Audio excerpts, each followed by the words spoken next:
Assalamualaikum warahmatullahi wabarakatuh. Alhamdulillahirabbil alamin. Segala puji dan syukur kepada Allah Subhanahu wa taala. Di waktu yang istimewa ini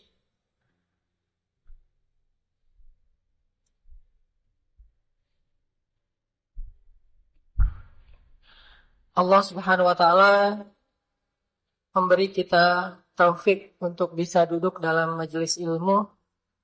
Mudah-mudahan majelis ini menjadi majelis yang membuat kita bertambah iman kepada Allah, bertambah semangat untuk lebih taat kepada Allah Subhanahu wa taala.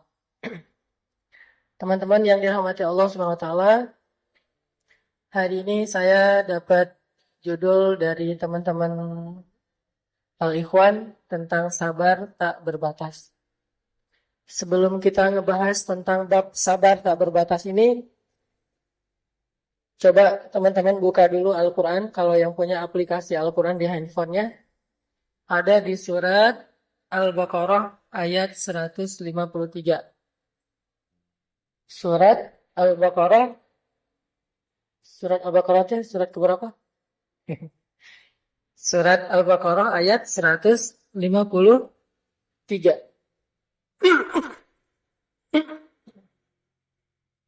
Saya akan bacakan surat Al-Baqarah ayat 153 sampai 157.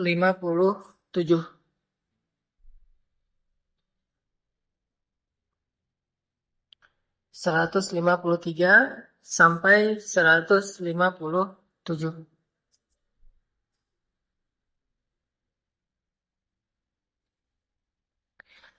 أعوذ بالله من الشيطان الرجيم. بسم الله الرحمن الرحيم. يا أيها الذين آمنوا استعينوا بالصبر والصلاة إن الله مع الصابرين. ولا تقولوا لمن يقتل في سبيل الله أموات بل أحياء ولكن لا تشعرون. ولنبلونكم بشيء من الخوف والجوع ونقص من الأموال والأنفس والثمرات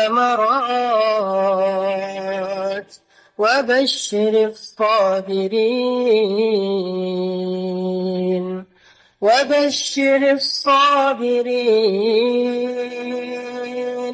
الذين إذا أصابتهم مصيبة قالوا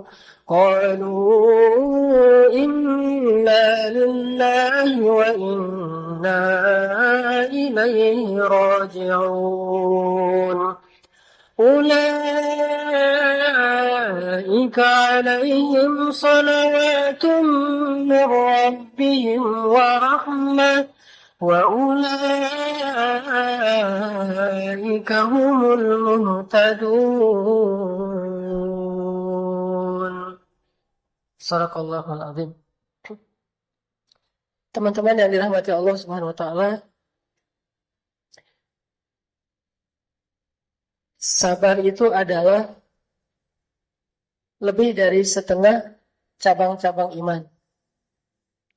Jadi kalau Nabi pernah menyampaikan bahwa iman itu ada sekitar 60-an cabang, bid'ah wa sittun, ada sekitar 60-an cabang iman, lebih dari 30-an cabang iman itu didapatkan dengan sabar. Kita mau jadi orang yang bertakwa, harus sabar. Mau jadi orang yang istiqamah, harus sabar. Mau menjadi orang yang taat, harus sabar. Mau menjadi orang yang mulia akhlaknya, sabar. Hampir seluruh cabang iman dalam agama kita itu didapatkan dengan sabar. Sehingga Allah sering tuh menyebutkan di antara ciri-ciri orang yang beriman itu adalah orang yang sabar dalam ujian. Bahkan Allah membedakan orang mukmin dengan orang munafik itu dari sudut kesabarannya. Di surat Al-Ankabut misalnya Allah menyebut bahwa orang mukmin itu adalah orang yang sabar ketika diuji. Sedangkan orang munafik, orang yang mengeluh dan berputus asa terhadap ujian. Makanya bab sabar ini bab yang sangat penting sekali untuk kita dapatkan. Kita pelajari supaya Allah Subhanahu wa taala mengakui kita termasuk orang beriman. Karena nggak semua orang yang mengaku beriman itu ternyata benar-benar beriman. Banyak di Al-Quran ayat orang bilang kami beriman tapi kata Allah tidak beriman. Salah satunya tuh di awal surat Al-Baqarah yang terkenal. وَمِنَ النَّاسِ مَنْ يَقُولُ آمَنَّا بِاللَّهِ وَبِالْيَوْمِ الْآخِرِ. Di antara manusia ada yang mengatakan amanna, kami telah beriman. وَمِنَ النَّاسِ مَنْ يَقُولُ آمَنَّا بِاللَّهِ آمَنَّا بِاللَّهِ, kami beriman kepada Allah. Amanna billahi wa bil yawmil akhir. Kami beriman kepada akhirat. Kata siapa? An-nas, kata orang, kata manusia, kata kita. Tapi apa komen Allah? Jadi kita nge-posting, saya orang beriman. Tiba-tiba Allah nge-komen. Komennya, wa ma hum bimu'minin. Kalian mah bukan orang beriman. Gitu. Kayak ada orang lagi seneng-senengnya main skate. Kan di antara brand-brand skate yang cukup terkenal itu ada majalah Tracer misalnya. Ada brand DC. Atau ada Vans. Orang kalau lagi awal-awal seneng main skate kan suka pakai baju yang tulisan DC-nya gede gitu. Dan semua orang tahu bahwa saya mah anak skate gitu. Posting tuh. Posting di Instagram pakai baju DC atau pakai baju Tracer, topinya DC, sepatunya Vans. Jadi semua brand skate itu dipakai sama dia. Diposting di Instagram supaya orang ngelihat, wah ini mah anak skate banget nih. Tapi walaupun dia kayak gitu, kemudian dia naik di atas papan skate, kayaknya gayanya tuh nggak skate banget. Apalagi kalau postingnya itu bukan foto, tapi video. Begitu dia ngebose bahasa Indonesia apa?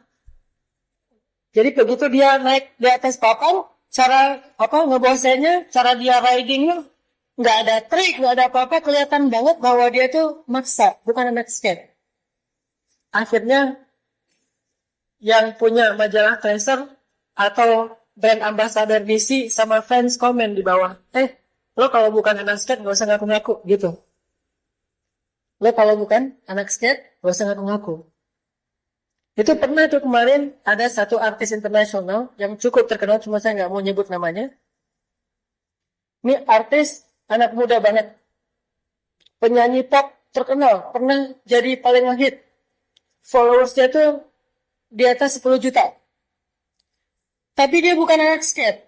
Tiba-tiba dia pakai simbol Tracer, simbol brand skate, majalah skate, dan kayak seolah-olah dia pengen diaku bahwa saya mah artis yang senang main skate. Langsung dari pihak Tracer komen di bawahnya tuh, kamu kalau mau testing, tolong jangan pakai brand kita, karena kamu itu bukan brand ambasadornya skate. Jadi bikin ilfil anak-anak skate yang lain. Ini gitu juga, dia posting amanna billah, dia posting asyhadu an la ilaha illallah, dia posting raditu billahi rabba, dia posting kalimat-kalimat yang seolah-olah pengen diaku bahwa saya itu orang beriman. Dia posting gitu. Allah yang lebih tahu siapa hambanya yang beriman. Tiba-tiba Allah komen, Kamu mah bukan orang beriman, jadi nggak usah ngaku-ngaku. Wa ma hum bimu'minin. Kurang lebih kayak gitu. Kalau saya senang main di laut, orang-orang kalau yang awal-awal belajar surfing tuh pengen pakai baju yang tulisannya Rip Curl, gede, gitu ya. Rip Curl atau Quicksilver. Udah gitu posting bahwa dia bawa papan, padahal belum bisa paddling, apalagi sampai take off ngambil ombak. Bawa papan doang posting pakai Rip Curl, pakai Quicksilver gede, atau pakai brand-brand yang surfing. Akhirnya anak-anak surfer ngeliat itu jadi ilfil. Wah, dia mah bukan surfer, dia nggak pernah main di pantai. Tiba-tiba foto ngeposting di sosial media kalau dia seolah-olah anak surfing. Akhirnya pada komen, lu nggak usah ngaku-ngaku dah. Begitu juga orang yang mengaku beriman. Kalau dia nggak punya bukti bahwa dia orang beriman, maka Allah akan komen, wa ma hum bimu'minin.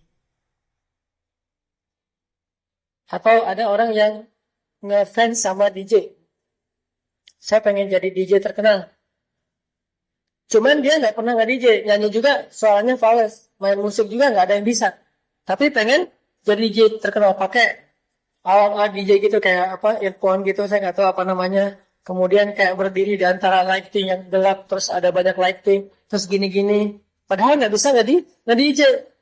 Akhirnya DJ yang terkenal komen di bawahnya, nggak nge-like, cuma komen doang.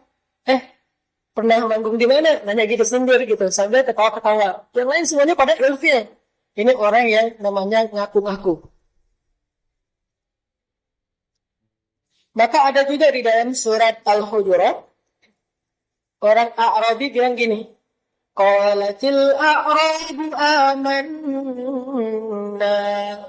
قل لم تؤمنوا ولكن قولوا أسلمنا ولما يدخل الإيمان في قلوبكم. Ada orang Badui bilang ke Rasulullah, amanna, kami beriman.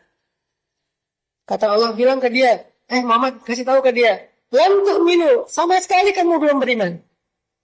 Kamu baru masuk Islam, belum beriman sama sekali. Karena iman belum terbukti dan belum ada di dalam hati kalian.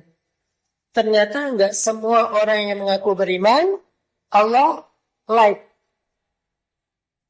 Enggak semua orang yang nge-posting, la ilaha illallah, Allah nge-like.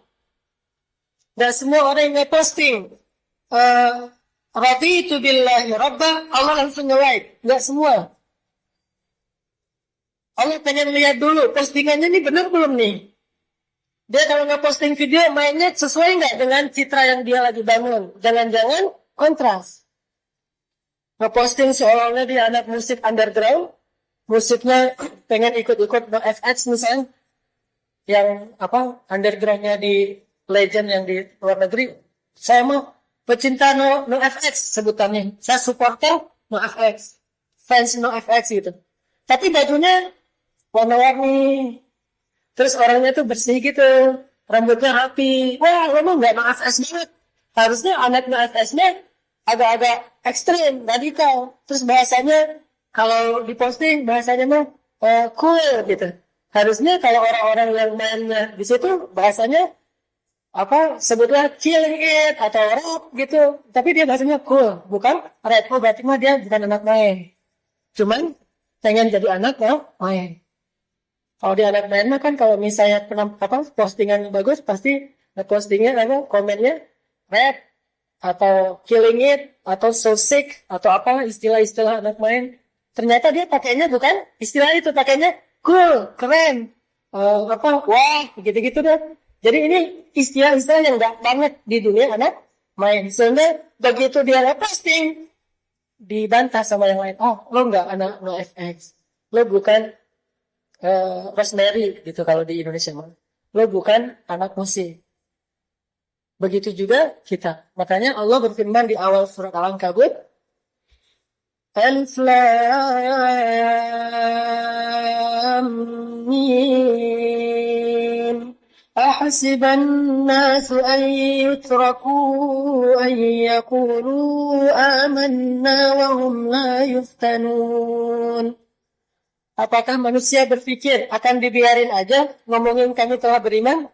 Akan dibiarin aja ngaku-ngaku, sementara dia belum diuji. Ada kemarin teman saya datang ke Surabaya, ngaku-ngaku anak skate. Sampai di Surabaya sama anak skate diajak main. Kita main yuk, itu ada skate park tuh di Surabaya. Kita nge-trick yuk gitu. Kan diuji tuh, benar nggak sih dia anak skate? Ternyata nggak bisa. Akhirnya dicemooh. Ternyata kamu bukan anak skate banget. Gitu juga orang yang mengaku beriman. Nah, ujiannya apa? Ujiannya sabar. Kalau mau benar-benar mengaku sebagai orang beriman, yang harus kita posting di hadapan Allah itu bukan sekedar ucapan-ucapan, simbol-simbol, brand-brand iman. Brand iman itu la ilaha illallah. Brand iman itu hasbunallah wa ni'mal wakil. Brand iman itu subhanallah. Kalimat-kalimat yang brandednya itu adalah iman semuanya. Ternyata nggak cukup ngeposting brand iman. Kita juga harus membuktikan bahwa kita layak dengan brand itu. Jadi pakai sepatu Vans tuh bisa nge-trick. Itu baru pakai sepatu Vans. Pakai Quicksilver, berarti dia pakainya harusnya papan shortboard kalau di surfing. Dan 3 fins ya, 3 sirip di bawah. Kalau pakai Quicksilver, pakainya longboard, itu nggak Quicksilver. Quicksilver itu alirannya, mazhabnya shortboard. Dia nggak ngerti. Nah, artinya dia salah posting. Kita pakai semua brand-brand iman. Tadi, asyhadu an la ilaha illallah, inna salati wa nusuki wa mahyaya wa mamati lillahi rabbil alamin. Raditu billahi rabbah, hasbunallah wa ni'mal wakil. La haula wa la quwata illa billah. Semua brand iman kita pakai. Tapi kita nggak bisa apa-apa dalam keimanan. Nggak teruji. Berarti brand itu hanya pencitraan akhir zaman. Allah mengatakan, wa ma hum bimu'minin. Kullan tu'minu. Kalian bukan orang yang pantas pakai brand itu.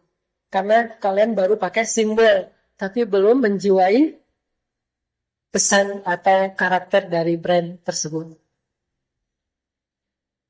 Terus gimana kita? Kalau mau pakai brand iman, terus nggak bikin malaikat ilfil.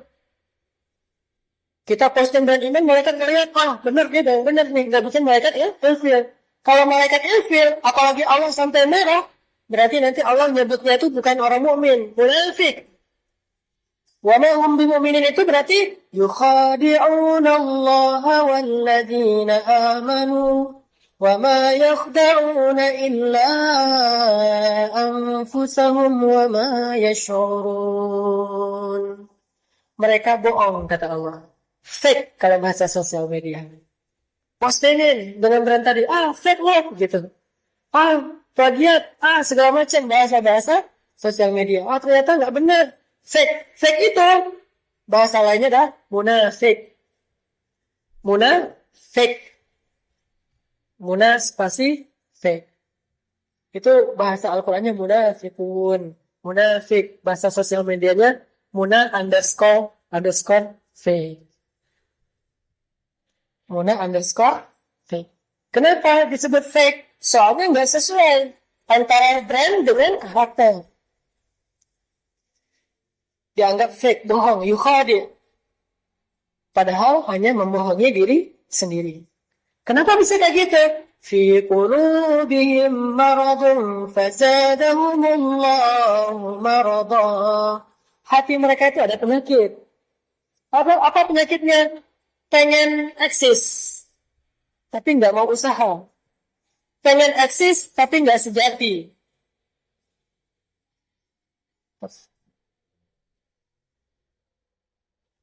Bantuin. Tarikin rame-rame.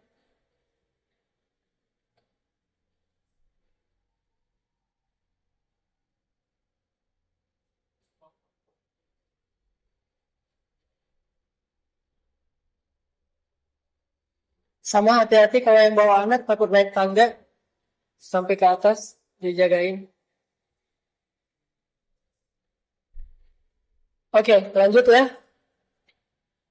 Itu sama ya teman-teman. Saya cuma ngasih analogi doang, bukan mengubah materi, bukan mengubah konten. Karena saya di dunia senang main, senang jalan-jalan sama anak-anak muda. Jadi ternyata kebiasaan kita main itu sama berlaku juga di Islam.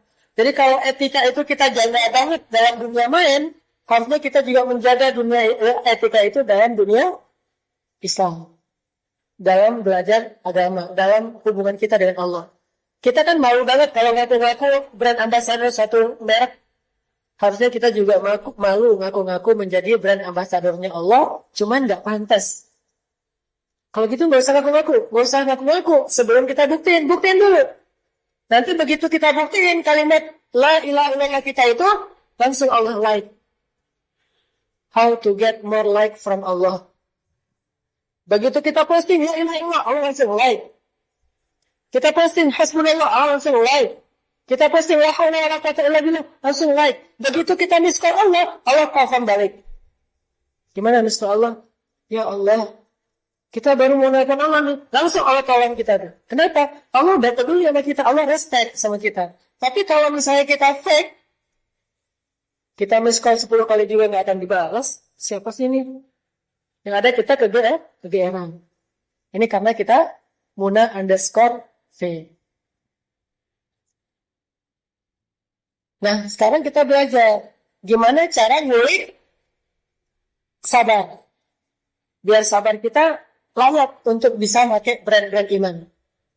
Biar sabar kita tuh pantas disebut sebagai orang-orang yang brand ambassador tadi. Oh, ternyata dia mukmin sejati. Oh, ternyata dia anak main sejati. Oh, dia ternyata anak underground sejati. Gimana biar bisa gitu?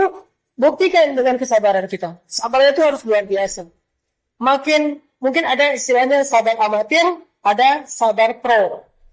Tadi baru mulai main amatiran. Nanti makin jago, juara di banyak kompetisi, di banyak ujian, jadi pro kan. Makin sering juara, makin pro.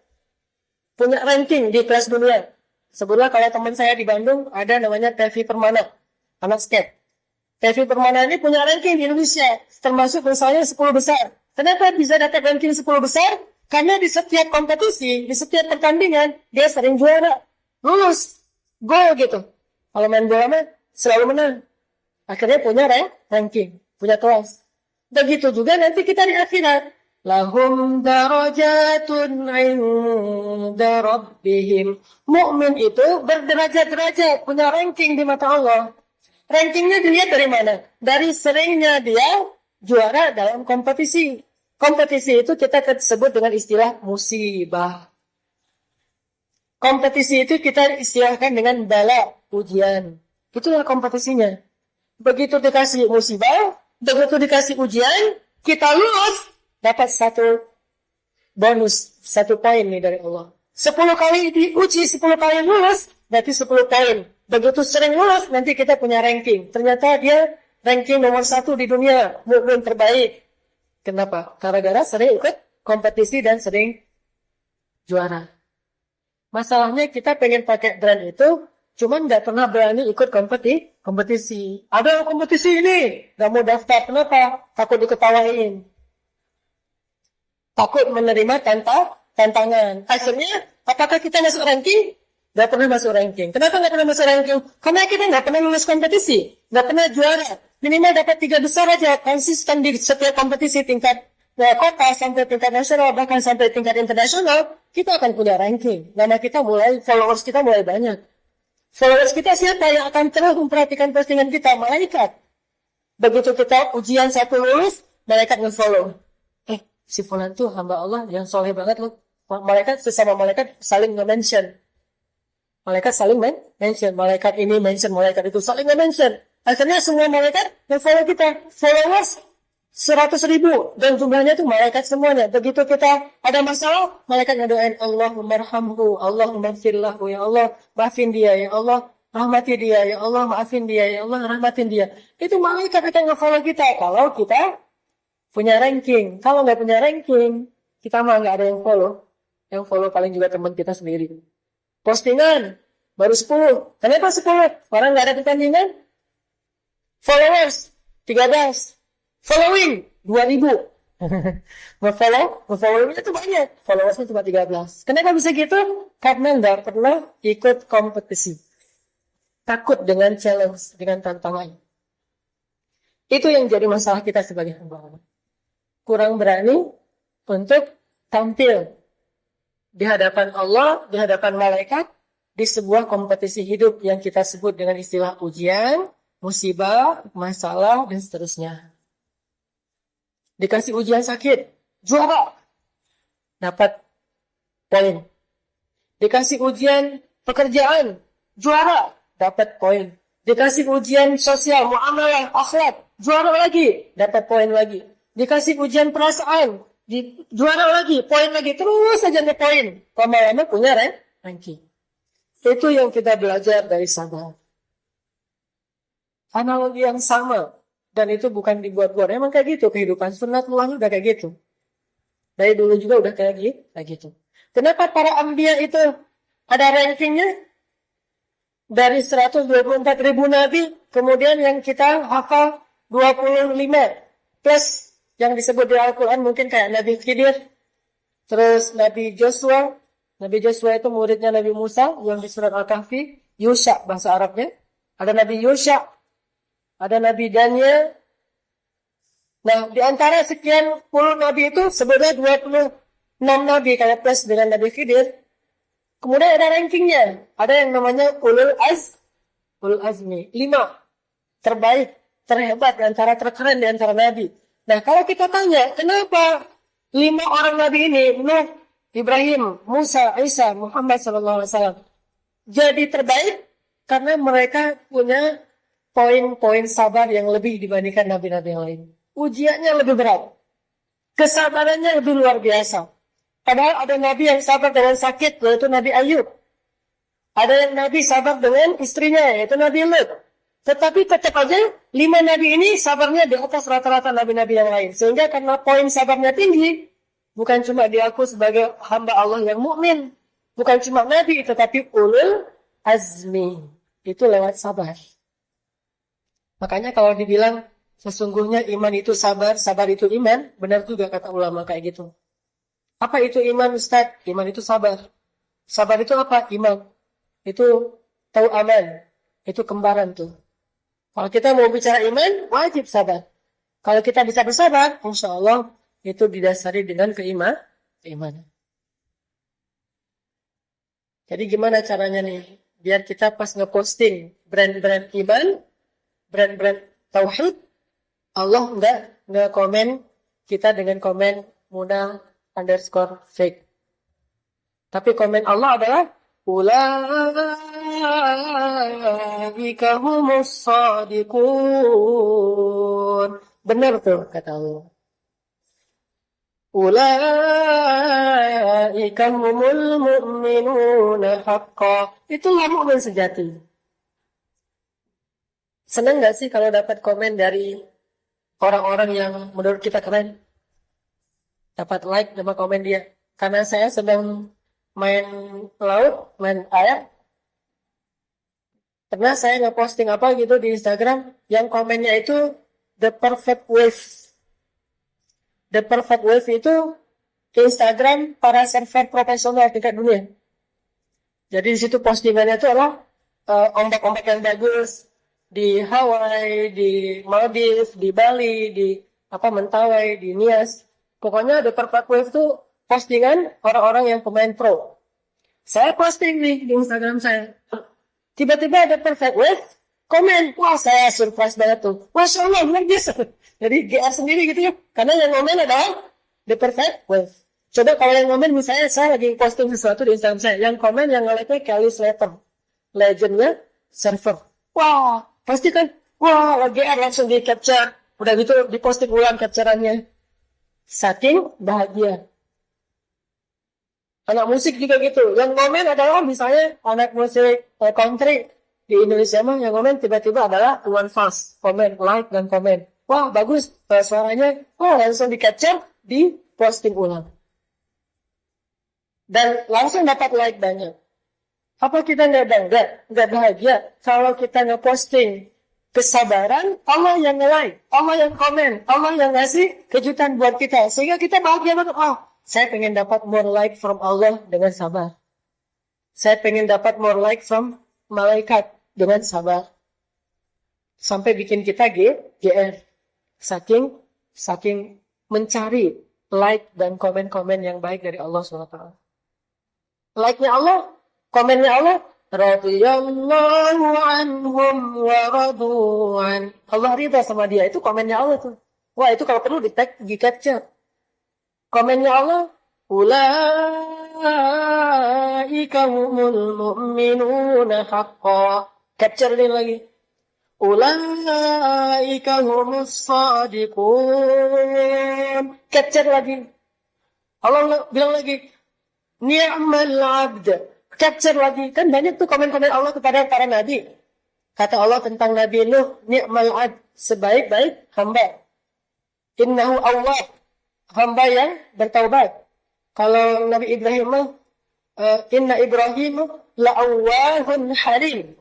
Nabi yang awwahun halimun. Awwah itu artinya da'a, suka berdoa. Kalau halimun, yang menjaga amarah, itu Ibrahim. Kayak Allah bilang di surat Maryam. Wadhkur fil kitabi Maryam.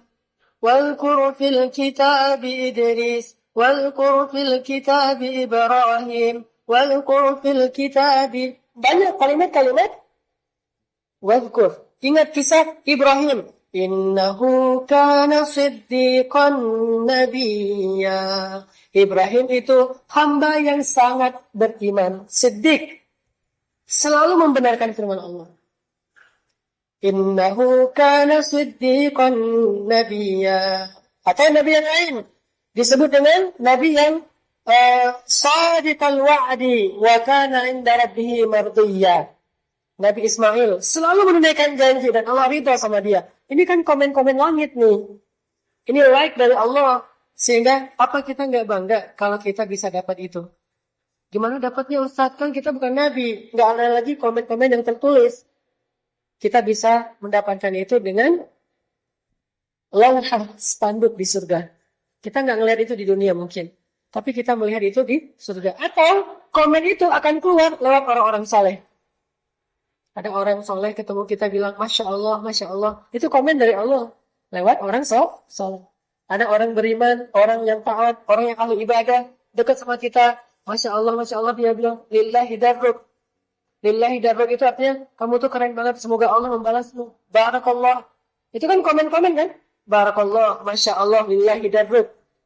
Jazakallahu khair. Ini kalimat-kalimat komen yang datangnya dari Allah cuman dengan media sosial, yaitu manusia. Nggak pengenkah kita dapat komen itu dari ulama? Masya Allah, kata ulama. Begitu kita baca Al-Quran, ulama ngedengerin, dia terkesan kalau dibilang, Masya Allah, barakallah. Itu komen dari Allah. Kita rajin ke masjid, ketemu orang salah, dia bilang, ini luar biasa, semoga istiqomah, ya, barakallah fiqh, atau jazakallahu khair. Itu dapat komen dari Allah. Nah, kita akan mendapatkan semua itu dengan cara ngeposting lebih banyak action sabar kita terhadap masalah-masalah. Harus lebih sering juara di kompetisi hidup yang disebut dengan ujian, bala. Ini analogi sabar dan analogi iman dalam kehidupan kita sehari-hari. Terus poin kedua adalah gimana caranya biar bisa sabar? Setidaknya dari para ulama diajarkan 3 cara supaya kita bisa sabar. Ini cara praktisnya biar sabar. Pertama, kalau pengen sabar, perbanyak sujud. Perbanyak ruku. Perbanyak sholat. Begitu kita masuk kompetisi hidup, ada masalah, langsung sholat. Wudu, sholat 2 rakaat. Terserah mau dikasih nama apa. Mau sholat sunnah mutlak, mau sholat taubat, mau sholat hajat, mau sholat galau. Sholat galau itu apa? Sholat istikharah. Itu sholat galau kan galau nih. Bingung mau milih yang mana. Bahasa fikih istikharah. Bahasa anak muda galau. Mau sholat request. Sholat request apa? Hajat. Mau sholat move on. Sholat move on teh? Taubat. Jadi pengen move on lah. Saya mau udah gak mau kayak gitu-gitu lagi ya. Saya mau yang lebih halal daripada saya banyak dosa. Udah move on aja deh. Lupain yang lalu atau lupain sesuatu yang gak dibolehkan sama Allah. Hijrah, move on, shift. Caranya dengan taubat. Terserah nama fikihnya apa, itu mah urusan fikih. Yang penting sholat aja. Sebelum kita ribut dengan fikih, ada itu boleh dan tidak. Belajar dulu nanti. Yang penting kita sholat. Kalaupun tidak ada namanya, disebut dengan sholat mutlak, bebas. Selain di waktu yang dilarang, boleh kapan aja. Begitu ada masalah, salat. Karena para sahabat komen tentang Nabi SAW, kata sahabat, Annan nabiyya idza hasibahul amr faz'a ila shalah. Nabi itu kalau ada masalah dikit, salat. Ada masalah dikit, salat.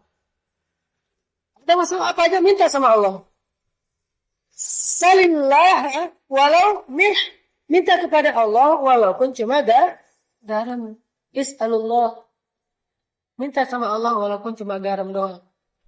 Aduh, ada jerawat. Salat Allahu Akbar. Jerawat salat? Ya. Ada masalah apa aja salat? Setelah salat kita minta, ya Allah, ini jerawat jadi menghalangi saya untuk datang melamar Allah. Jadi kapan saya mau menghijrahkan status? Orang mau melamar juga dilihat, jerawatan lo jorok orangnya. Nggak ditolak gitu ya.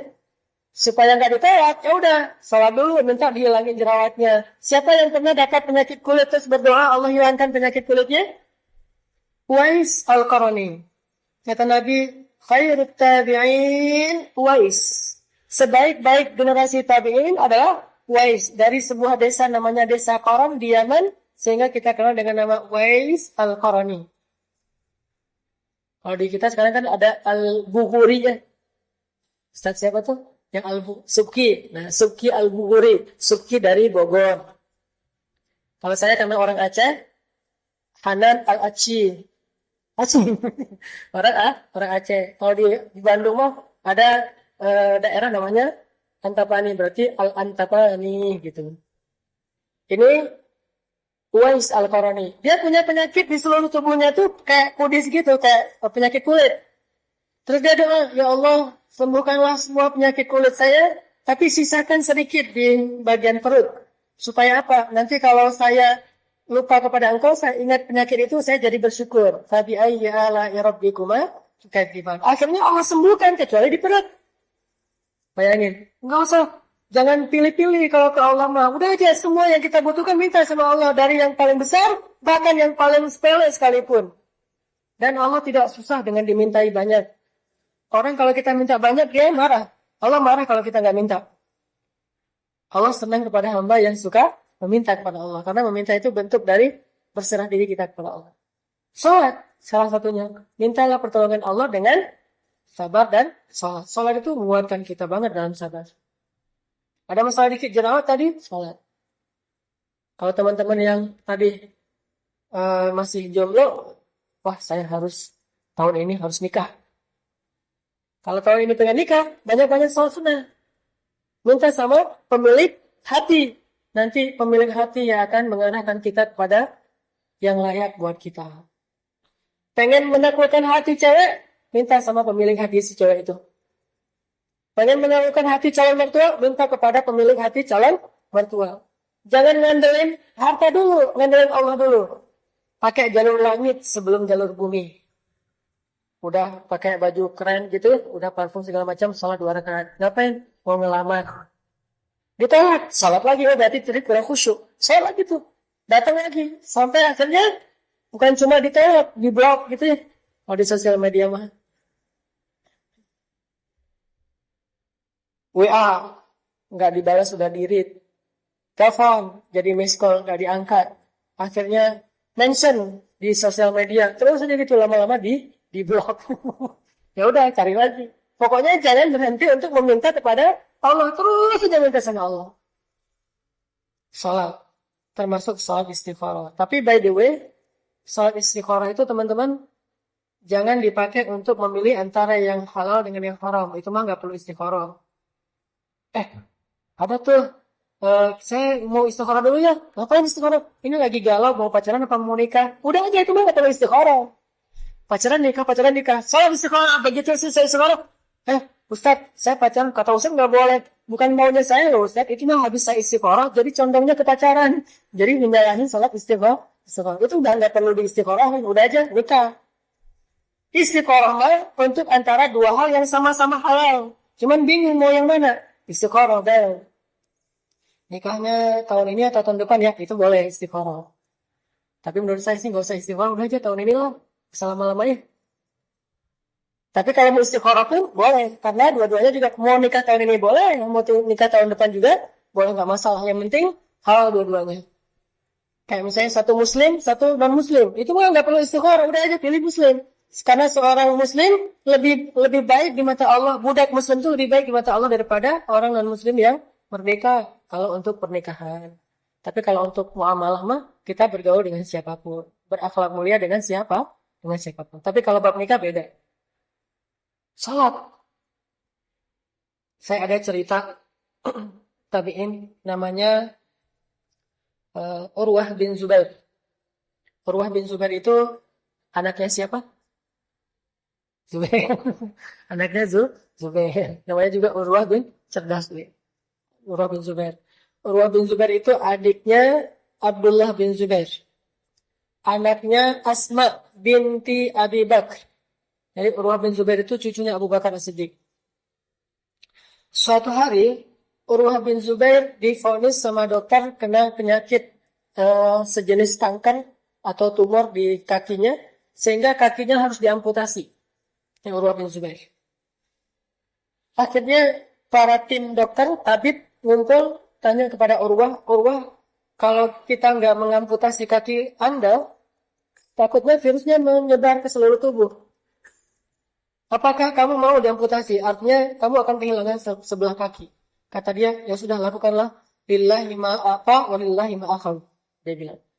Punya Allah lah apa yang Allah kasih dan punya Allah juga apa yang Allah ambil. Kalau bahasa lainnya, inna lillah wa inna ilahi rajiun. Kalau bahasa orang Arab mah, lillahi ma'afa wa lillahi ma'akhal. Kalau orang Indonesia nyebutnya inna lillah wa inna ilahi rajiun. Udah. Ya udah kalau gitu sepakat. Tanda tangan dulu dong. Tanda tangan. Yang dulu. Tanda tangan bahwa dia siap diamputasi. Datang tim dokter, Urwah udah tidur. Tiba-tiba tim dokter ngasih minuman khamar. Kata dokter, Urwah minum ini dulu. Kata Urwah, buat apa itu? Apa itu? Ini khamar. Ngapain saya minum itu? Biar kamu pingsan. Jadi kayak orang teler gitu. Sehingga nggak ngerasain kaki kamu diamputasi. Kata Urwah, demi Allah, saya tidak mau mendapatkan kesembuhan dengan cara yang haram. Saya nggak mau minum itu. Kata Urwah. Oh gitu ya. Ya udah deh. Nanti aja. Ini aja nih. Bius lokal. Nggak perlu sampai bius total. Apa itu bius lokal? Maksudnya supaya kamu nggak ngerasain kesakitan. Kata Urwah. Bukankah rasa sakit itu menggugurkan dosa? Bagaimana saya mau menghilangkan satu kesempatan digugurkan dosa dengan rasa sakit? Enggak. Saya mau pengen digugurkan dosa. Biarin aja sakit. Urwah ini mah bukan cuma dicubit. Sakitnya sakit banget. Gak apa-apa. Makin sakit banget. Berarti makin banyak dosa yang diampunin. Tadi tuh. Juara di kompetisi sabar.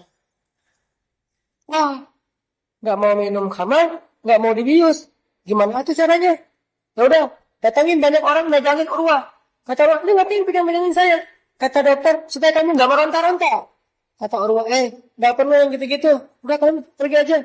Kalau mau dipotong kaki saya akan sholat.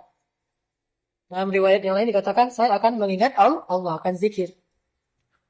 Masa bisa? Dengan seizin Allah bisa. Saya akan tahan itu dengan sholat.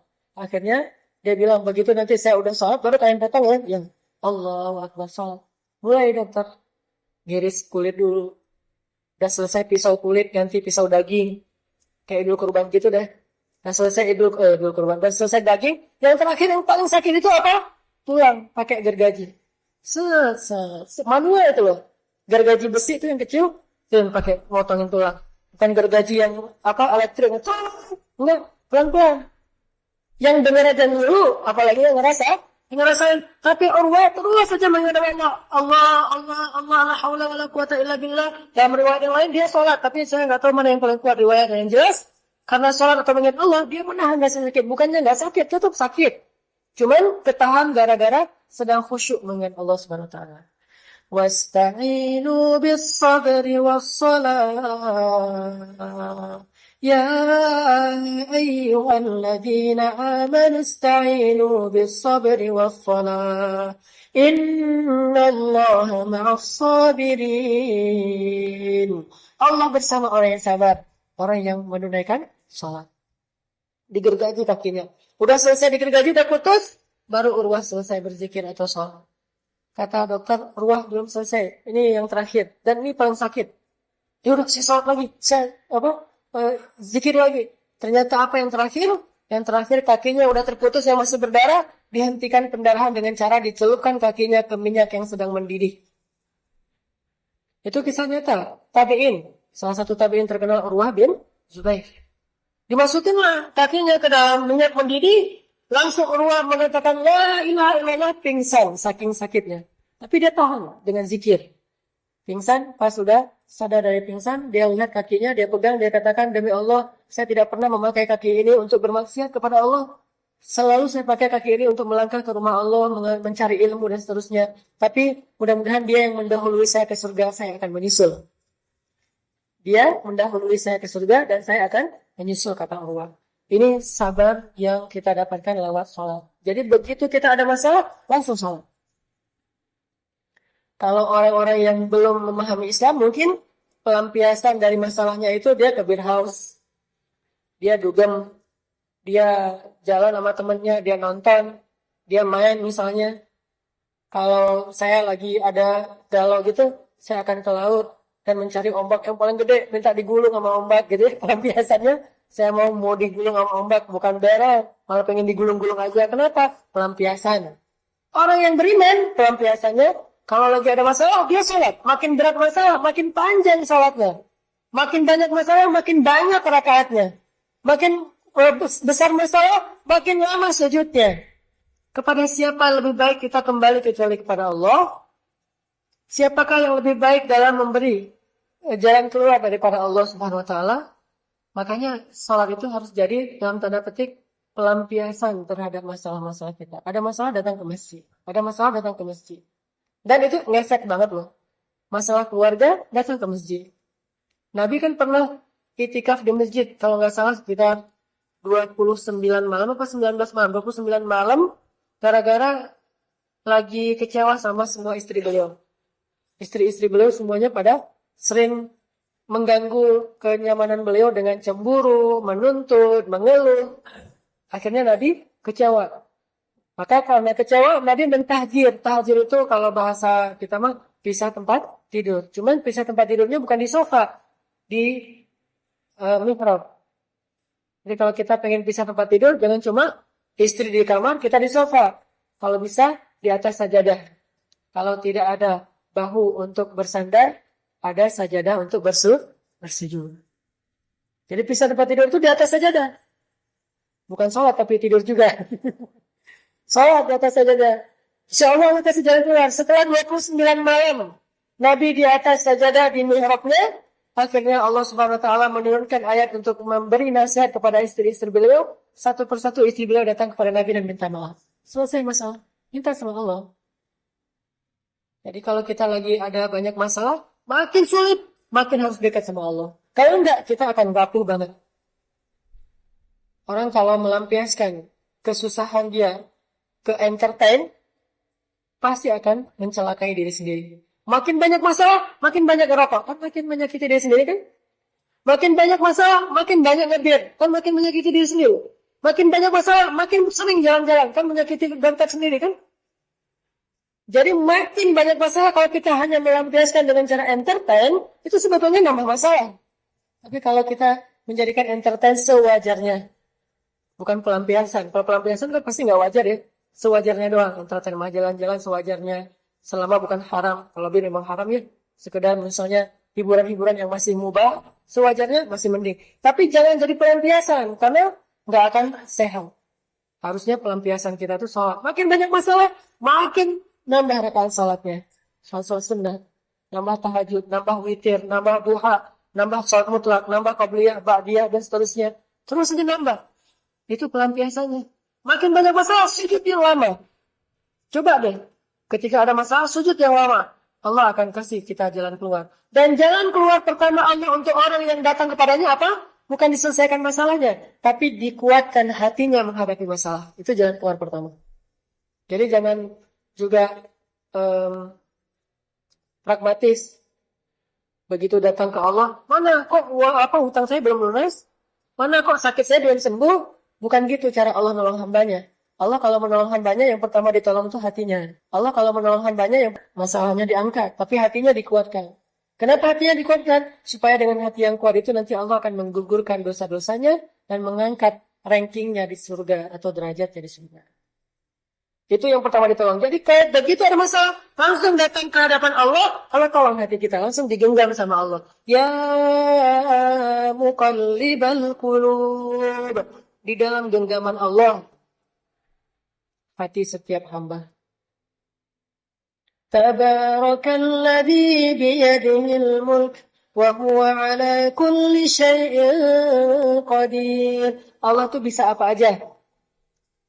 Dan setiap malam, terutama sepertiga malam terakhir, Allah itu turun ke langit dunia, terus bertanya kepada kita, hal min zi hajah? Adakah di antara hambaku yang punya masalah? Curhat-curhat sama aku. Hal min ta'ib? Adakah di antara hambaku yang pengen bertobat? Ayo, istighfar. Aku ampunin semua dosa kalian, walaupun dosa kalian memenuhi langit dan bumi. Fala ubali. Aku tidak peduli sebanyak apa dosa-dosa kalian. Enggak peduli. Dihapusin semuanya. Jadi ada masalah, datang sama Allah. Istighfar, munajat. Munajat mah masa kita curhat. Ilahi, Allah, bilang gitu sama Allah. Ada apa? Abdi, ada apa wahai hambaku? Gini nih Allah, ada masalah dikit nih. Saya mah lagi galau berat. Oh ya Allah, kan galau mah masalah hati. Allah yang menggenggam hati. Udah deh, tolong jangan bikin lagi saya, jangan biarkan saya galau. Kasih saya kejelasan Allah. Kejelasan. Besok tiba-tiba jelas hidup kita. Jelas putusnya lo gue and gitu. Artinya datang sama Allah, Allah pasti akan tolong hati kita. Pertama ditolong hatinya. Kedua diselesaikan masalahnya. Ketiga Allah jadikan dengan masalah itu kita semakin matang. Mengalami kematangan spiritual dan pemikiran. Semakin arif, semakin bijak, semakin wise. Sholat. Makanya Nabi kalau capek bilang ke Bilal gimana? Ya Bilal, arihna dus sholat. Bilal, istirahatkan kami dengan sholat. Jadi begitu Nabi bilang gitu, Bilal langsung hayya 'alas shalah. Para sahabat langsung, istirahat, senang. Jadi istirahat mereka itu sholat. Kalau capek kerja, mereka istirahat dengan sholat. Kalau kita udah sholat, istirahat dengan cara makan. Mau istirahat dulu, kenapa? Capek, sholatnya terawihnya panjang banget gitu. Kita istirahat dari sholat. Kalau mereka sholat untuk istirahat. Makanya Nabi bilang, ya Bilal, arihna bis sholat. Ya Bilal, istirahatkan kami dengan sholat. Allahu Akbar, Allahu Akbar. Semuanya pada semangat lagi, sehat lagi. Jadi dapat refresh spiritual, langsung wudu segar, kemudian sholat. Begitu selesai sholat, lalu kita lanjutkan kerjaan gitu, bukan, kok kerja lagi sih, belum istirahat, baru selesai sholat. Ini kita banget tuh mah. Kalau dulu mah sholat, istirahat. Jadi coba belajar jadikan sholat itu sebagai rehat. Capek masak, udah seharian masak, sholat gitu. Pulang kerja, sholat dulu gitu, bukan, aduh baru pulang udah azan nih. Baru juga narik tas, udah Allah Akbar. Dan muazinnya, emosi lah gitu. Harusnya muazin mah yang nyaman suaranya ya. Yang buat orang tuh ke masjid itu jadi semangat. Bukan buat orang jadi kesal ke masjidnya. Dengar azan jadi mau ngegerutu. Kenapa? Suaranya rock and roll misalnya. Kalau azan harus pakai irama-irama yang slow. Kalau perlu ada slow motionnya. Jadi biar bikin orang yang mendengar semangat ke masjid. Jadi bukan baru azan lagi. Ini ngerasa azan itu beban, bukan istirahat. Maka tidak akan bisa belajar sabar kalau kayak gitu. Coba belajar menjadikan salat itu sebagai rohah. Rohah itu bahasa Indonesianya rehat. Istirahat, bahasa Indonesianya istirahat.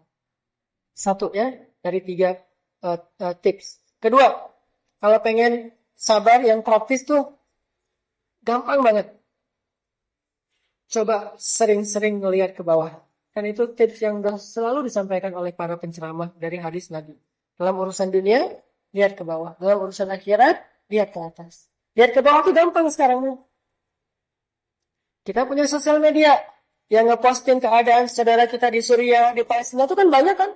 Bagaimana seorang kakak memeluk adiknya, dua-duanya meninggal karena tertimbun dengan bangunan yang dibom oleh Rusia dan orang-orang Syiah misalnya. Akhirnya mereka pelukan, meninggal dunia. lagi di dalam rumah, kita mah asik hidupnya, bisa main, bisa jalan, bisa kerja, bisa tidur dengan keluarga, bisa weekend. Masa cuma masalah macet aja ngeluh, mereka mah bukan lagi macet, udah dibombardir di Palestina. Di Palestina itu anak kecil mau sekolah belum tentu bisa pulang ke rumah, bisa jadi pergi sekolah dan pergi selama-lamanya. Ditembak sama snipernya Israel, tiba-tiba anak kecil sebelah kepalanya hancur. Kena senapan snipernya Israel. Banyak yang pergi sekolah nggak pulang lagi, ditangkap, penjara 20 tahun. Setelah 20 tahun dia pulang, keluarganya udah nggak ada. Kita hidupnya jauh lebih nikmat daripada mereka. Fabi ayyi ala'i rabbikuma tukadziban. Jadi kalau pengen bersabar, lihat. Jadi kita tinggal ngebuka Instagram kita, searching, atau lihat di banyak grup. Kadang-kadang suka ada yang nge-broadcast gitu di Suriah, di Palestina, di Myanmar, terkatung-katung di tengah lautan. Atau di dekat rumah kita di Indonesia. Lihat yang kemarin saya Garut. Lihat juga di tempat saya dulu tsunami. Lihat di sekeliling kita banyak orang miskin yang tidur di emperan toko di bawah jembatan. Lihat banyak orang yang kelaparan. Di TV juga ada andai aku menjadi orang pinggiran. Kan acara-acara gitu banyak tuh. Bukankah itu cara kita untuk melihat ke bawah? Atau mau lihat langsung? Kita bisa datang ke orang yang sedang sakit. Kita menjenguk orang sakit, belajar sabar. Saya kalau dibawa istri saya ke orang-orang yang banyak kena kanker, pasien-pasien kanker yang kurang mampu, saya nggak berani ceramah. Istri saya kadang suka bilang gini, nanti tolong nasihatin mereka ya. Saya bilang nggak mau. Kenapa nggak mau? Nggak, orang saya kalau diuji kayak gitu juga belum tentu sabar kayak mereka. Malah saya malu kalau datang ke pasien-pasien kanker tuh. Karena kebetulan istri saya sering nanganin pasien kanker. Kalau kita datang ke pasien kanker, saya malu malah. Jadi saya duduk aja di pojok gitu. Dan pasien-pasien itu nggak tahu kalau saya ustad. Dikira ini supirnya istri saya gitu. Datang duduk aja di pojok. Kenapa kok pojok gitu? Malu saya sama mereka. Mereka dikasih ujian seberat itu nggak ngeluh. Saya nggak ada ujian kadang-kadang ngeluh. Kan malu kan? Akhirnya jadi lebih sabar kalau ada masalah. Lihat ke bawah. Sering-sering membuka mata kita kepada orang-orang di sekeliling kita. Baik di Indonesia, apalagi yang di luar negeri yang luar biasa ujiannya. Jadi kuat sabarnya. Dan yang terakhir, saya kalau ini maaf kalau kebanyakan analogi contoh-contohnya di surfing itu yang saya tahu aja karena saya suka main itu. Di surfing itu kalau di Instagram ada namanya IG-nya Cook Slam. Cook Slam tuh Instagram surfing khusus yang fail, yang gagal. Yang gagal, yang dimakan hiu, itu ada di Cook Slam. Jadi begitu naik take off ngambil ombak, kegulung, masuk Cook Slam. Ada yang ketabrak sama teman-temannya sama yang bawa papan, masuk ke situ. Jadi pas saya ngeliat itu jadi ngerasa, kalau saya cuma capek doang pede, gak ada apa-apanya dibandingkan yang main di karang. Kan ombak mah ada yang di pasir, ada yang di karang.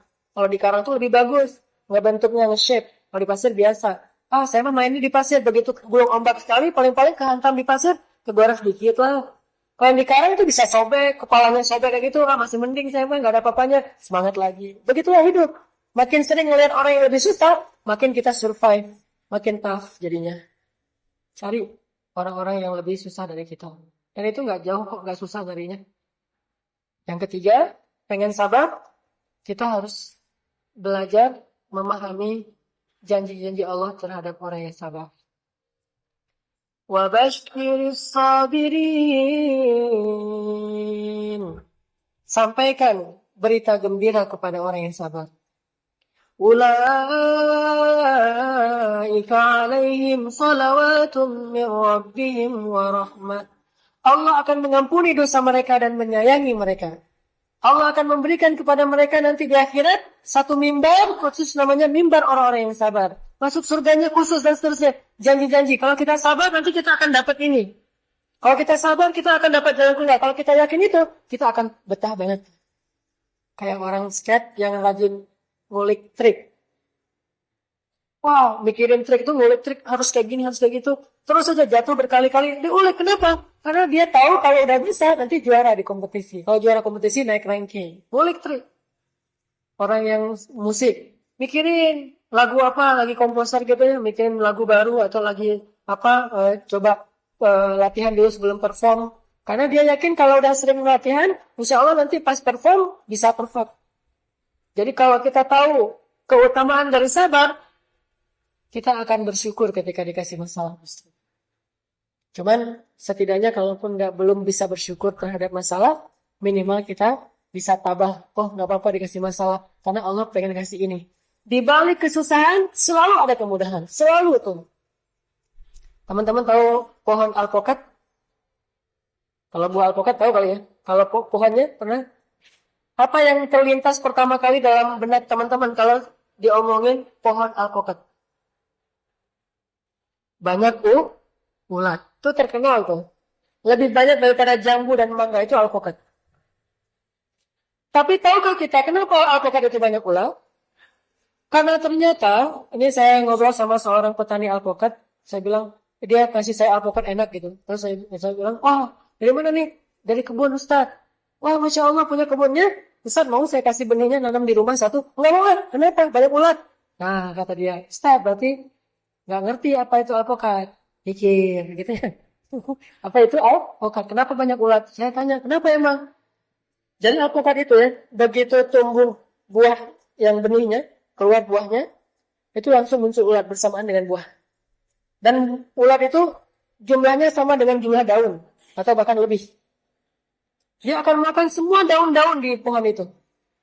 Sehingga ketika dia sudah selesai makan semua daun, sampai habis daunnya, ulat itu kekenyangan dan mati, jatuh.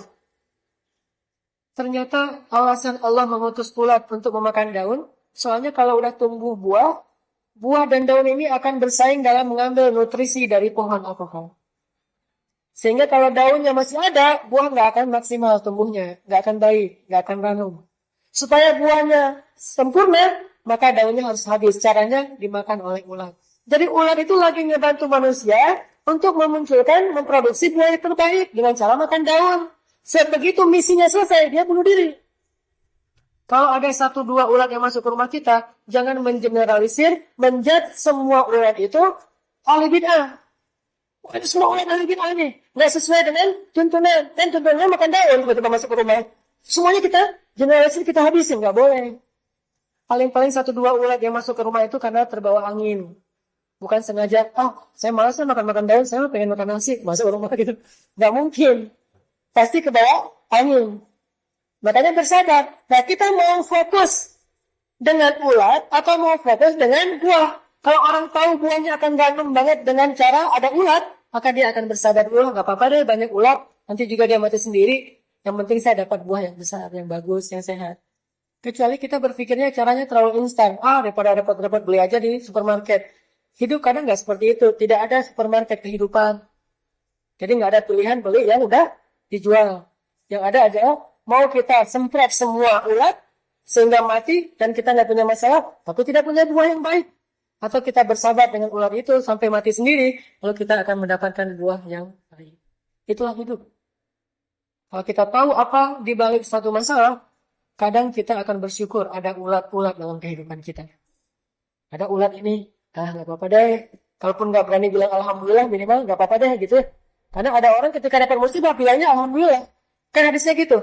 Ada seorang laki-laki yang anak semata wayangnya, kesayangannya meninggal dunia. Lalu Allah bertanya kepada malaikat maut dan Allah lebih tahu jawabannya. Kata Allah, ya malaikat, siapa yang kau cabut nyawanya? Kata malaikat, anak bayi.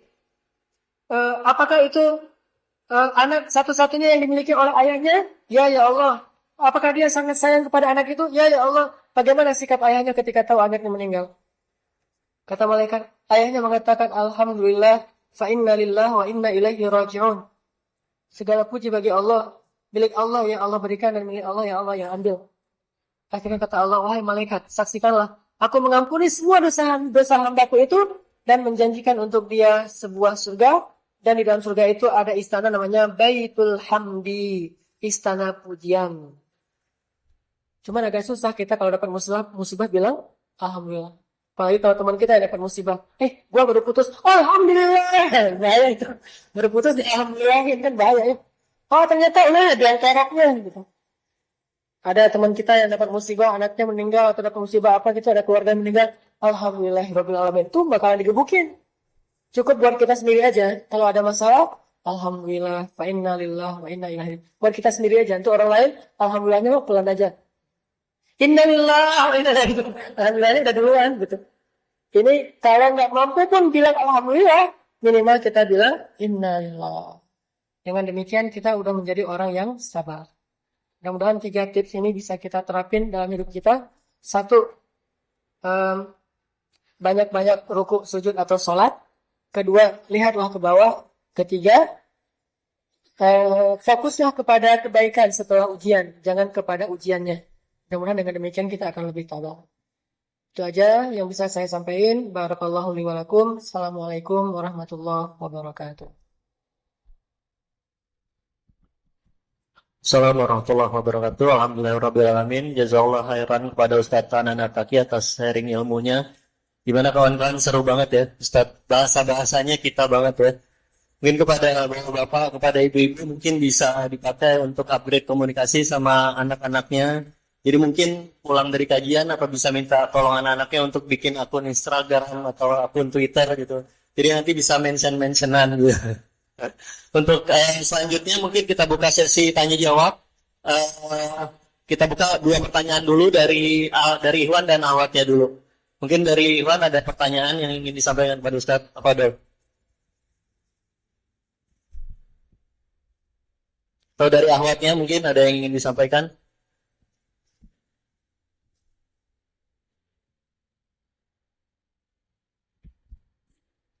Assalamualaikum warahmatullahi wabarakatuh. Nama saya Aini ya. Saya mau bertanya Pak Ustadz, kan kalau yang kita tahu, mungkin beberapa orang akan berpikir sadar itu ya udah hadapin aja, atau lebih kayak pasrah gitu, diem aja. Sedangkan ada yang bilang kayak petani untuk sampai dapat panen itu dia melakukan kayak penanaman, terus dipupuk dan dipanen, itu termasuk bersabar. Nah, sebenarnya sabar tuh yang kayak gimana? Apa emang harus kita pasrah aja? Atau kita harus do it gitu, harus do something gitu. Makasih. Assalamualaikum warahmatullahi wabarakatuh.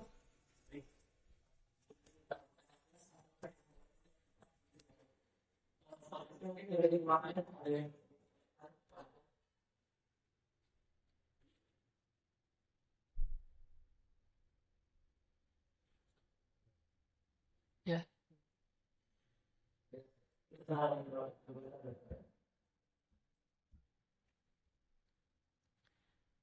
Gimana maksud dari sabar atau praktek sabar itu sendiri? Kalau tadi mungkin baru dibahas how to bersabar, kalau sekarang sabar itu apa gitu ya? Apakah hanya dengan pasrah dan pasif, diam aja, atau do something? Ada 3 nih makna sabar teh. 1, tidak mengeluh. Kalaupun terlanjur mengeluh, karena itu kadang manusiawi, jangan sampai kita dikenal sebagai tukang ngeluh. Sesekali mengeluh itu wajar.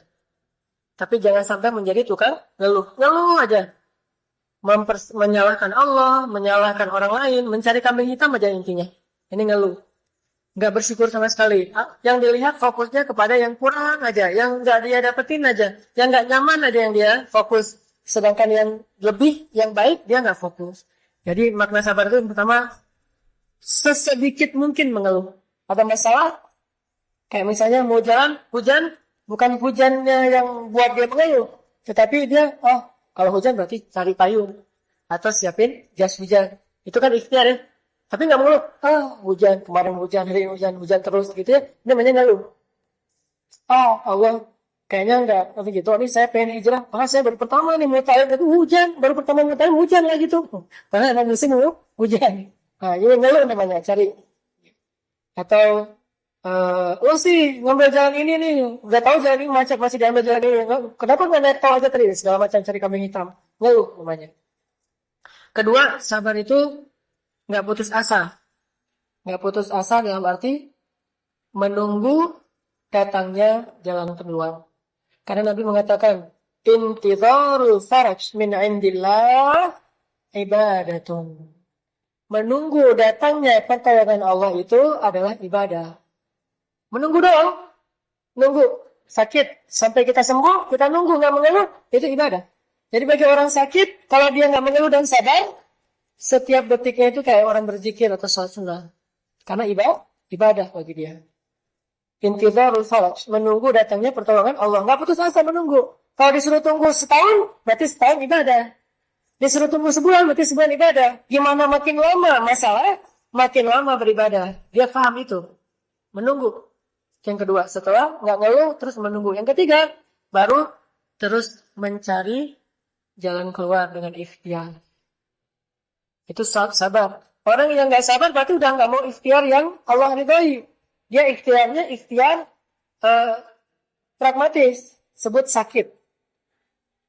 Pertama dia nggak terlalu banyak ngeluh. Paling bilang, aduh sakit. Nggak bilang, ini sakit kok nggak sembuh-sembuh. Nggak ngomong gitu. Apa sih maunya Allah nggak ngomong gitu. Cuma bilang, aduh sakit. Wajar. Kemudian dia menunggu. Sabar aja sampai sembuh. Ketiga, dia berikhtiar. Ikhtiarnya apa? Yang syar'i. Yang Allah ridhoi. Contoh, ke dokter secara medis konvensional. Atau ke holistik. Dengan cara terapi atau herbal. Atau mungkin dengan cara ada terapi-terapi khusus. Yang penting masih syar'i. Kalau dia udah mulai putus asa itu kelihatan dia mulai datang ke paranormal, ke dukun, orang pintar. Ini berarti udah putus asa. Ikhtiar juga, cuman ikhtiarnya tidak diridhoi oleh Allah. Berarti dia udah gak sabar. Jadi nggak ngeluh, nggak putus asa dalam menunggu datangnya jalan keluar atau pertolongan Allah. Dan yang ketiga, ikhtiar yang syar'i. Kalau udah nggak syar'i itu artinya nggak sesuai dengan syariat. Berarti dia itu bukan ikhtiar namanya, tapi ikhtibar. Tapi ada lagi nih definisi sabar di sisi Rasulullah. Kata Nabi, as-sabru inda sidmatil ula. Sabar itu artinya atau dilihatnya di awal kejadian. Itu sabar. Karena ada seorang ibu-ibu di zaman Nabi mengalami musibah kematian. Saya lupa apakah suaminya, apakah anaknya yang meninggal. Pokoknya dia meratapi mayat. Di rumahnya dia meratap gitu. Anakku, kamu masih kecil, kau udah meninggal. Satu-satunya anak saya, segala macam dia meratap. Nabi takziah ke rumah mereka, berkunjung, ngejenguk. Begitu Nabi ngejenguk ke rumah mereka, kan laki-laki dan perempuan dipisah kamar tuh. Nabi ngomong dari balik dinding. Kata Nabi, ya mra'ah, ya amatallah, isbiri wahtasibi. Wahai ibu, bersabarlah dan harapkanlah kebaikan di sisi Allah, jangan mengeluh, kata Nabi. Kata ibu ini, sabar. Kamu enak ngomong, gak mengeluh, karena kamu gak diujikan saya. Dia marah kepada Nabi karena gak tahu kalau itu Nabi. Enak aja ngomong, jangan ngeluh, jangan meratap. Kamu gak tahu sih gimana perasaan seorang ibu dan seterusnya. Tapi terus Nabi diam, pulang. Begitu Nabi pulang, orang-orang bilang ke ibu ini, Bu, tadi tahu gak siapa yang ngomong? Kata ibu tuh, gak tahu siapa yang nanya. Dia Rasulullah. Langsung dia merasa bersalah dan takut. Astagfirullahaladzim. Berarti saya baru membentak Rasulullah. Langsung dia pergi ke rumah Rasulullah. Besoknya dia minta maaf sama Rasulullah. Kata Rasulullah, innamas sabru inda sidmatil ula. Sesungguhnya sabar itu di awal kejadian, bukan sekarang. Jadi begitu kita dapat musibah, di situ kaitan. Sabar nggak nih? Kalau panik, berarti nggak sabar. Misalnya kita dengerin orang mencela kita. Ngomongnya nggak enak gitu, di jalan gitu ya. Wih, apa gitu, keluar kalimat yang nggak enak. Kalimat hewan misalnya. Akhirnya kita marah juga. Dasar lu segala macam, panjang jadinya. Ujung-ujungnya udah selesai. Pulang. Pas sampai di rumah baru kita, astagfirullahaladzim. Kok saya tadi gitu ya? Udah deh, saya mah sabar aja. Nggak usah diladenin yang gitu-gitu. Itu namanya bukan sabar. Itu namanya sadar. Beda sabar sama sadar. Kalau sabar di awal, kalau sadar belakangan. Kita sering sabar apa sering sadar sih? Sering sadar. Masih mending daripada nggak sadar-sadar ya. Udah lumayan lah. Cuman berarti kita belum tergolong yang sadar. Masih tergolong orang yang sadar. Sadar itu bahasa Al-Qurannya awabin. Orang yang kembali, orang yang bertaubat, orang yang perbaiki. Tapi belum jadi orang yang muttaqin. Kalau muttaqin itu wal kadhibun al-ghaib, menahan amarah. Kalau udah marah terus lama-lama, ya udah deh, saya mah recovery aja, udah maaf ya, sorry, segala macam. Itu namanya sadar, masih mending lah.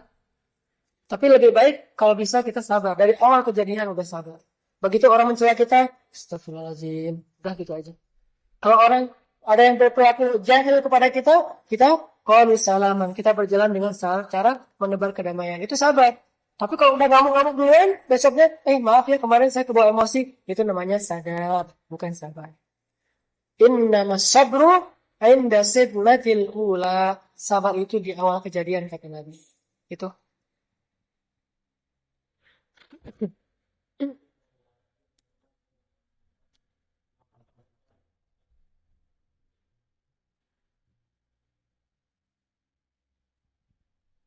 Assalamualaikum warahmatullahi wabarakatuh. Mungkin ada dua yang ingin saya tanyakan, Ustaz. Yang pertama, bagaimana aplikasi Sabar khususnya bagi pemuda atau remaja di mana saat ini sedang marak atau jadi tren yang namanya pacaran gitu. Kemudian yang kedua, bagaimana aplikasi Sabar terhadap sosmed atau sosial media untuk bagi para pemuda khususnya remaja terhadap melihat sesuatu yang diharamkan dan memposting sesuatu yang mungkin dimakruhkan atau bahkan mendekati haram. Mungkin dari saya itu aja. Terima kasih. Assalamualaikum warahmatullahi wabarakatuh. Waalaikumsalam warahmatullahi wabarakatuh. Sabar buat youth, buat anak muda. Susah sih emang ya. Apalagi kalau jomblo itu emang ujiannya berat banget tuh. Saya pernah ngerasain soalnya. Makanya nikah tuh jangan lama-lama. Udah aja ketemu nikah yuk gitu. Udah nggak ada basa-basinya saking kebelet. Udah nikah dini deh. Itu solusinya. Saya nggak mau ngomongin hukum, tapi saya mau ngomongin solusi. Kalau hukum nanti bisa tanya ke ustadz lain yang ahli fikih. Tapi solusinya nikah dini. Allah berjanji kok kalau mereka fukara nggak punya apa-apa, Allah yang ayyughniyahumullah. Allah yang akan mencukupkan segala kebutuhan mereka. Dan saya buktikan itu. Saya nikah mah beasiswa. Orang sekolah doang beasiswa. Saya mah nikah beasiswa. Beasiswa nikah. Artinya nikah aja dimodalin. Tapi nggak masalah. Modalnya gimana? Minjem. Gak usah khawatir untuk menikah. Gak mungkin Allah mencelakai orang yang pengen taat sama Allah atau beribadah. Nikah itu ibadah bukan? Ibadah. Ya udah, ibadah aja. Saya nyesel, udah sholat. Gara-gara sholat, kehilangan sepatu. Gak ada hubungannya. Gara-gara kita taruh sepatu sembarangan, jadi hilang. Bukan gara-gara sholat. Gara-gara nikah saya jadi cerai. Lebih baik kita cerai setelah nikah daripada putus setelah pacaran dan kemudian sudah tidak lagi bersih misalnya. Makanya solusi yang paling baik itu adalah nikah. Gak usah khawatir. Masalahnya kita kadang-kadang yakin. Calonnya yang kurang yakin Atau kita berdua yakin nih. Calon mertuanya yang yakin. Itu masalahnya. Kita mah yakin banget. Udah mantap gitu. Saya mau nikah tahun ini. Nah kata ceweknya. Kita nikah yuk daripada kita gini-gini aja. Ayo, kamu emang udah siap. Allah yang akan menyiapkan. Oh yaudah, bismillah deh kalau gitu. Bismillah. Datang ke calon mertua. Calon mertuanya nggak mau. Dia mau auzubillah sama kita. Nah itu yang susahnya. Makanya yakin dan meyakinkan itu PR kita. Challenge-nya tuh yakin dan meyakinkan. Coba daripada fokus mikirin gimana pacaran yang romantis, mending mikirin nikah yang romantis. Nikah itu romantis banget. Pokoknya apalagi nikah dini nikah di usia masih lagi semangat-semangatnya pacaran malah pakai nikah, itu keren banget. Kita jalan bareng, kita mesra-mesraan, kita ngapa-ngapain itu semuanya diridhoi Allah. Pandangan mata aja berpahala. Gini aja. Sama pasangan kita, liatin. Ngapain lihat? Saya lagi ibadah dengan cara memandang kamu, gitu. Kalau nikah, kalau pacaran, saya lagi, ngapain sih kamu ke bawah ada kehilangan duitnya? Enggak, saya mah lagi beribadah dengan tidak memandang kamu. Jadi kalau pacaran malah ibadahnya kalian nggak memandang. Kalau nikah, ibadahnya dengan cara memandang. Kebalik. Kalau pacaran, naik motor, jauh dikit dong, jangan terlalu nempel gitu. Kita belum muhrim tahu kan gitu ya. Kalau nikah mau dapat dong, ini pengen nih. Makin berpahala beda. Rugilah orang-orang yang melampiaskan hasrat cintanya tapi nggak berani pacaran. Rugi tuh. Kalau pengen cinta kita lampiaskan, kita ekspresikan menggebu-gebu, udah nikah aja. Dan boleh apa aja loh. Dan diridhoi lagi sama Allah, berpahala. Tuh, satu. Kedua, sosmed gimana? Ujian di sosmed itu bukan cuma menundukkan pandangan sih. Jangan kepo. Karena menundukkan pandangan di sosmed justru gara-gara menundukkan pandangan jadi nggak lihat. Jadi makna ghaddul basar di sosmed itu bukan menundukkan pandangan, tapi jangan kepo. Karena semua orang di sosmed pasti menundukkan pandangan. Kalau ke situ namanya bukan sosmed, namanya lagi baca papan tulis atau nonton. Nonton ke depan, sosmed ke bawah. Ini. Jangan kepo. Ada postingan kayaknya cantik nih, diklik. Keluar yang satu postingan, lama-lama ngeklik lagi akunnya, jadi keluar lebih banyak lagi. Nggak usah kepo. Kepo itu dalam bahasa Al-Quran ghaddul basar, Katakanlah kepada laki-laki dan perempuan, hendaklah mereka jangan kepo. Itu ayatnya surat An-Nur.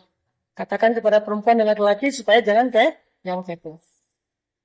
Dan insya Allah kalau kita nggak kepo, akan terpelihara hati kita.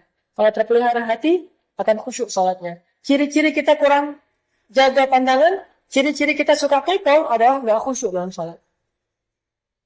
Ciri-ciri kita suka ngepoin Instagram orang, kita malas ke masjid. Ciri-ciri kita suka ngepoin Instagram orang, kita malas beribadah. Kita malas duduk dalam taklim. Kita malas berzikir. Itu ciri-ciri kita sedang kepo. Jangan kepoin orang lain. Tapi ujiannya bukan cuma itu. Ada ujian lain yang berat dalam sosial media. Apa? Ujian nahan komen. Apalagi hal-hal yang kontroversi kan suka postingan terus orang pada komen di bawah. Jadilah ruang debat, bukan ruang silaturahim. Harusnya sosial media itu adalah media untuk orang silaturahim, bukan media untuk memutuskan silaturahim. Itu juga ujian, apalagi anak muda nih. Muncul satu postingan, ada yang bilang, ekstremis, apa misalnya. Kalau ini bilang, nggak usah nuduh sembarangan ya, dia mah orang soleh dan segala macam. Rame, gitu kan ya. Intinya, nahan amarah, nahan ego kita, nahan gengsi kita, plus nahan hawa nafsu kita. Insya Allah dengan gitu, sosial media kita menjadi salah satu media yang membuat kita nambah kebaikan. Nambah prestasi, nambah teman, nambah saudara. Jadilah anak-anak muda ini positif dalam menggunakan sosial media. Itu.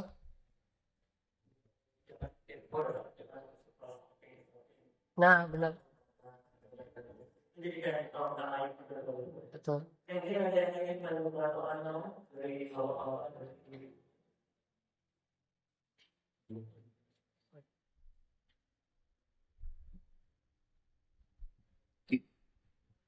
Assalamualaikum warahmatullahi wabarakatuh.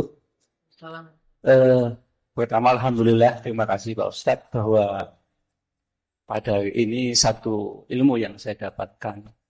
Ternyata cara Allah memberikan ataupun dikabulkannya doa tentang kesabaran adalah dikuatkan hati kita untuk menghadapi sebuah kesabaran. Itu satu poin yang mungkin kadang kita kepenginnya kalau ada masalah Allah bantu menyelesaikan. Tapi dengan cara bahwasanya dikuatkan untuk menghadapi ini juga sebuah alhamdulillah nikmat yang luar biasa. Yang kedua saya mau menanyakan bahwa di dalam ayat 153 Al-Baqarah tadi yang disampaikan kalimatnya adalah ya ayyuhalladzina amanu. Kemudian saya mencoba bahwa di luar sana kami juga berteman dengan orang yang non-muslim. Mungkin orang Katolik, mungkin orang Kristen dan sebagainya. Dan kalimatnya sama, mereka juga mempunyai bahwa aku juga harus bersabar dengan sesuatu yang Tuhan uji. Adakah satu alasan ataupun mungkin sabab musababnya? Kenapa Allah mengatakan ya ayyuhalladzina amanu, bukan ya ayyuhan nas? Karena sesungguhnya manusia juga harus bersabar apapun mungkin agamanya ataupun penganutnya. Terima kasih Ustaz. Assalamualaikum warahmatullahi wabarakatuh. Assalamualaikum. Kalau Allah ngasih pengkhususan dengan kalimat amanu, orang yang beriman, berarti di situ Allah sebetulnya lagi ngasih kita reward bahwa orang yang bersabar itu istimewa di sisi Allah. Dan orang yang beriman kalau bersabar ada pahala khusus di mata Allah. Kalau orang nggak beriman bersabar, Allah akan membalas dia di dunia saja. Kalau orang yang beriman dan bersabar, dia dibalas di dunia dan di akhirat. Jadi Allah pengen memberi kita tawaran khusus yang nggak diberikan kepada orang umum. Allah bisa aja bilang ya ayuhan nas, isbiru, wahai manusia, bersabarlah. Allah bisa ngomong kayak gitu. Tetapi omongan itu gak harus Allah secara khusus menyampaikan kepada mereka. Itu mah ajaran di setiap agama pasti ngajarin sabar. Cuman Allah nggak ngejanjiin apa-apa untuk kesabaran-kesabaran di luar orang yang beriman. Paling-paling janji duniawi, kalau dia bersabar dia akan jadi orang yang dihormati, dia akan bahagia di dunia. Tapi Allah lagi ngomongin kepada hamba kesayangan Allah. Hamba kesayangan Allah ini pengen Allah perlakukan lebih. Karena pengen Allah perlakukan lebih, Allah kasih dia pelajaran yang lebih daripada yang lain. Hamba-hambaku yang istimewa, kesayangan aku nih, orang-orang beriman, bersabar ya. Kalau kalian bersabar, aku janjiin pahala yang lebih besar loh daripada yang lain gitu. Jadi seolah-olah Allah Subhanahu wa Ta'ala itu mau ngasih kita janji yang tidak Allah berikan kepada semua orang, hanya kepada orang beriman saja. Itulah untungnya menjadi orang yang beriman. Sehingga dapat pahalanya bukan cuma di dunia, tapi di akhirat. Kalau gitu apakah sia-sia orang nggak beriman bersabar? Nggak sia-sia. Tidak ada kebaikan yang sia-sia, beriman atau tidak beriman. Cuman rewardnya beda. Kalau dibilang sia-sia, nggak ada yang sia-sia. Tapi kalau dibilang reward, itu beda. Antara anak kesayangan dengan yang bukan kesayangan orang lain. Antara kita memberi reward kepada anak sendiri dengan memberi reward kepada orang umum itu beda. Makanya itu untungnya menjadi orang yang beriman. Ya baik. Mungkin kita buka satu pertanyaan terakhir lagi karena kita 15 menit lagi menjelang maghrib. Mungkin ada yang masih ingin ditanyakan. Sekalian lagi kami informasikan bahwa setiap Ahad ba'da asar Majelis Al-Ikhwan Masjid Al-Ikhwan mengadakan kajian yang kita mulai pada pukul 17. Insya Allah akan diisi oleh Ustadz Iqbal Siregar. Bagaimana, ada yang ingin ditanyakan kembali pada Ustadz?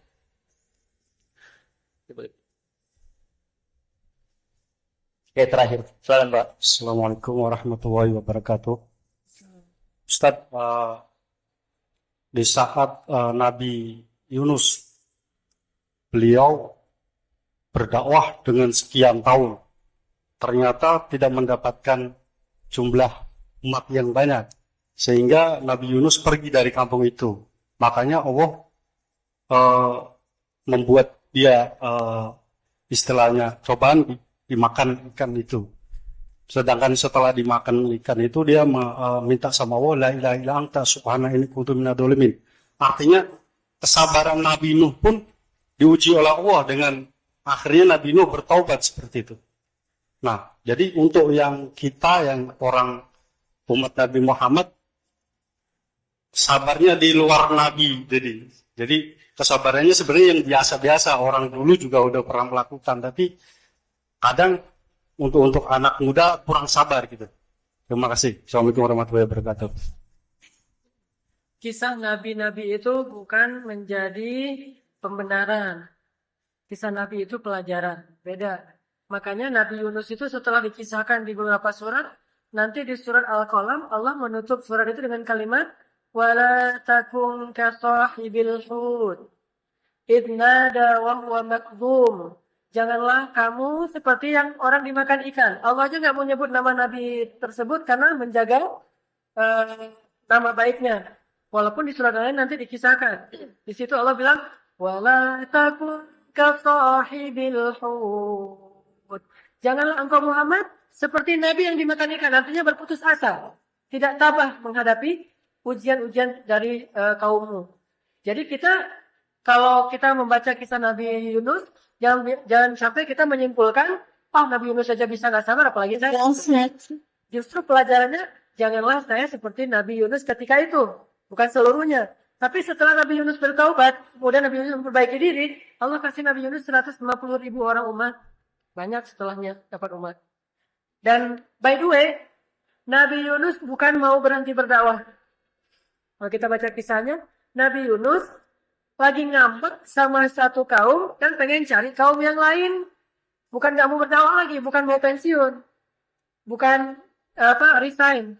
Allah, saya resign ya, saya udah malas lah dakwah, saya mau dagang aja. Bukan. Nabi Yunus lagi ngambek dengan satu kaum yang memang keras kepala. Mungkin kalau kita jadi Nabi Yunus juga udah ngambek lebih dari Nabi Yunus. Nabi Yunus saja bisa ngambek gitu, berarti kan keras kepala banget nih kaumnya. Pengen cari kaum lain yang lebih baik. Ternyata Allah nggak ridho. Sehingga Allah kasih pelajaran. Dan Nabi Yunus mengakui itu kesalahan. Kalau Nabi Yunus saja mengakui itu kesalahan, berarti kita harus lebih mengakuinya. Jangan justru menganggap itu hal yang wajar. Tapi manusia lah. Setiap melakukan kesalahan, perbaiki. Dan satu tips dalam berdakwah. Bersabarlah terhadap proses orang dalam berhijrah. Lebih baik. Kita jangan melihat sesuatu hanya di titik idealismenya. Harus idealnya begini, enggak. Tapi lihat titik progresnya.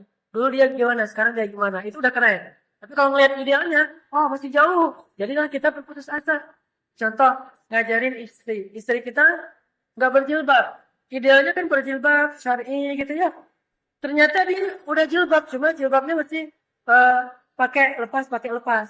Jangan bilang sama aja lu, belum Islam atau tuntas, belum utuh, masih munafik. Jangan lihat di situnya, lihat dia dulu nggak mau berjilbab, sekarang sudah mau walaupun masih buka lepas. Itu progres. Dalam dakwah juga gitu. Saya kalau dakwah di Bandung dengan pemuda hijrah, ada yang datang ke masjid nggak pakai jilbab, terus di masjid pakai mukena. Begitu selesai sholat, buka lagi dia keluar. Mau gitu aja udah keren. Karena kita lihat sebelumnya dia sholat juga enggak. Sekarang udah mau sholat walaupun jilbabnya masih mukena. Besok mungkin jilbabnya pas talim aja. Lusa udah berjilbab tapi belum syar'i. Lusanya lagi semakin lama semakin baik. Jadi lihat progres seseorang dalam berhijrah. Jangan lihat titik idealnya sebuah hijrah. Dengan gitu insya Allah kita akan sabar. Ya, Ustaz, satu lagi, mohon maaf. Apakah kata Imam Syafi'i itu benar bahwa pas waktu kita berdakwah itu kok jalannya enak aja ke depannya? Apakah ada yang salah dakwahnya gitu? Enggak. Jangan itu yang jadi ukuran. Yang jadi ukuran adalah kita menjalankan dakwah kita dengan ilmu atau hanya dengan mengada-ngada atau tebak-tebak. Kalau pakai insting doang nggak cukup, harus pakai ilmu. Allah kadang memudahkan dakwah, kadang Allah menyulitkan. Dan jangan kalau kayak gitu kesimpulannya berarti saya mah nggak mau dakwah yang gampang-gampang, mau cari masalah aja deh. Kita vonis semua satu kampung sampai akhirnya kita diusir.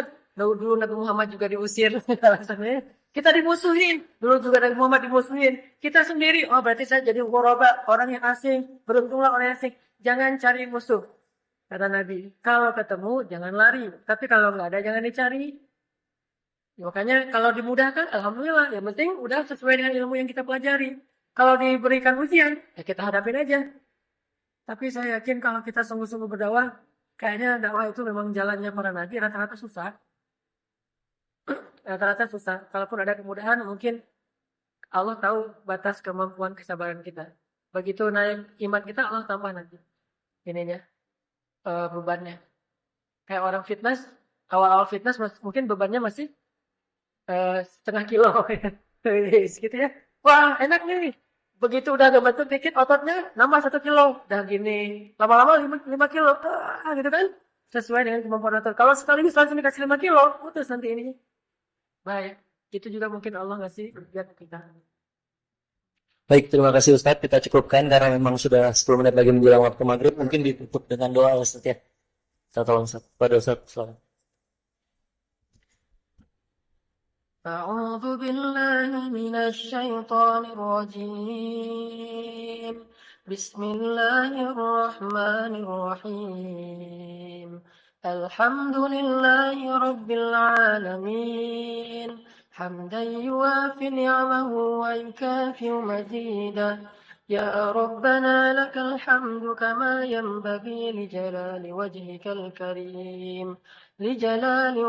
الكريم وعظيم سلطانك اللهم صل وسلم وبارك على سيدنا محمد وعلى آله وصحبه أجمعين اللهم اغفر لنا ذنوبنا ولوالدينا وارحمهما كما ربيانا صغارا ربنا هب لنا من أزواجنا وذرياتنا قرة أعين واجعلنا للمتقين إماما ربنا آتنا من لدنك رحمة وهيئ لنا من أمرنا رشدا واجعل لنا من كل ضيق مخرجا ومن كل هم فرجا ومن كل عسر يسرا يا أرحم الراحمين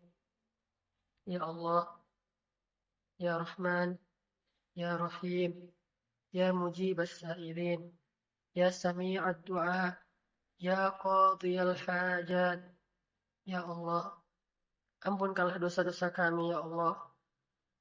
Kami sadar betapa banyak dosa dan kesalahan yang kami lakukan selama ini ya Allah. Tetapi meskipun kami tidak layak, kami bukan hamba-Mu yang istimewa. Kami hanyalah orang-orang yang hina di hadapan-Mu. Meskipun rendah kedudukan kami di mata-Mu, tetapi Engkau Maha Rahman, dan dengan kasih sayang Engkau memberi kami petunjuk, sehingga hari ini kami bisa hadir dalam majelis-Mu, ya Allah. Segala puji bagimu atas nikmat ini, ya Allah.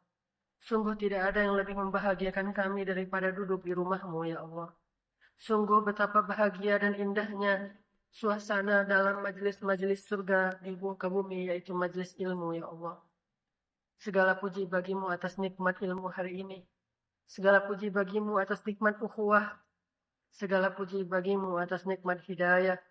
Segala puji bagimu atas nikmat taubah. Segala puji bagimu atas nikmat hijrah. Ya Allah, ya Arhamar Rahimin, tetapkanlah hati kami dalam ketaatan. Janganlah Engkau biarkan hati kami liar dan kembali kepada kejahiliahan. Bimbinglah kami setiap hari lebih baik daripada sebelumnya, sehingga kelak kami menjadi hamba yang berpredikat muttaqin, orang-orang yang bertakwa.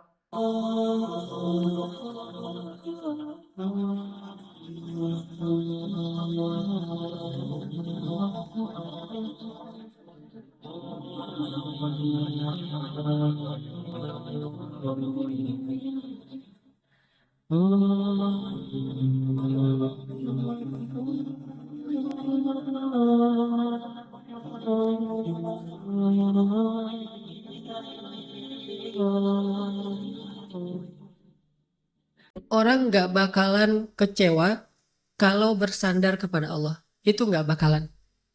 Bahkan kita bisa bilang mustahil. Mustahil seseorang itu kecewa gara-gara berpegang, bersandar, menyerahkan dirinya kepada Allah. Itu mustahil. Bukan seperti itu sunnatullah.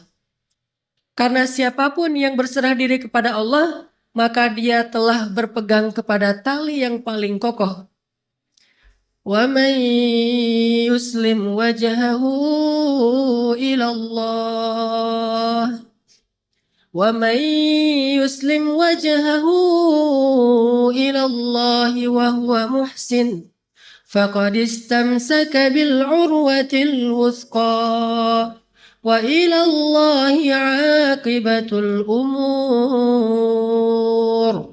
Siapa yang menyerahkan dirinya kepada Allah dan dia senantiasa berbuat baik, maka sesungguhnya dia telah berpegang kepada tali yang paling kokoh dan kepada Allah segala urusan dikembalikan.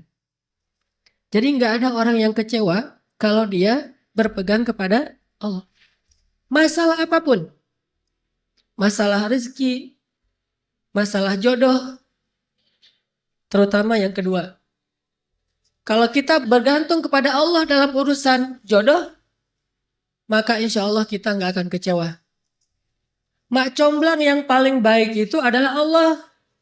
Kalau mak comblangnya Ustadz, kadang-kadang ngecewain. Ustadz, ini CV saya. Oh ya, kriteria yang kamu cari seperti apa?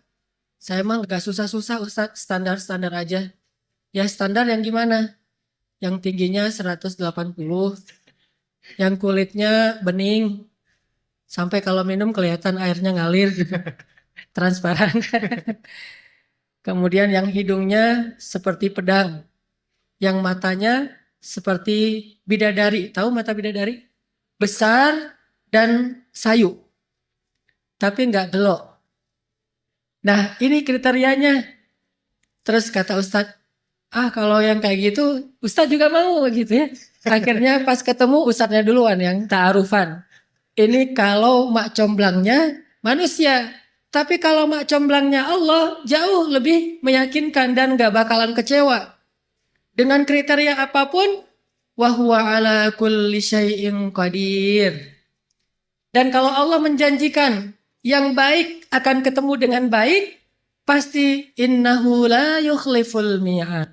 Allah tidak pernah mengingkari janjinya. Masalah apapun, kita harus mengandalkan Allah.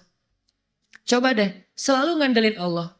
Bahasa gampangnya gini, udah tenang aja, ada Allah. Itu. Dan kalau kita sudah melibatkan Allah, la yudayya'akallahu idzan. Itu pasti, Allah nggak bakalan ngecewain kamu. Kalau udah ngandelin Allah, ini gimana nih? Udah, tenang aja, ada Allah. Allah tidak akan mengecewakan. Salah satu kalimat, udah tenang aja, ada Allah, adalah la tahzan, innallaha ma'ana. Kalau kita ada teman lagi galau gitu, terus kita bilang, la tahzan, innallaha ma'ana. Kalau bahasa kita, Wallace bro, tenang aja, ada Allah. Santai bro, karena ada Allah. Itu bahasa Arabnya, la tahzan, innallaha ma'ana. Andalin Allah dalam masalah kita. Ada masalah apapun, serahin aja sama Allah. Bismillah, la haula wa la quwata illa billah. Bahkan kadang-kadang hanya dengan berzikir, la haula wa la quwata illa billah, Allah kasih keajaiban yang luar biasa. Karena setelah seseorang bersandar kepada Allah, la yudayya'anallahu idzan. Pasti Allah nggak akan ngecewain. Pasti Allah nggak akan ngecewain.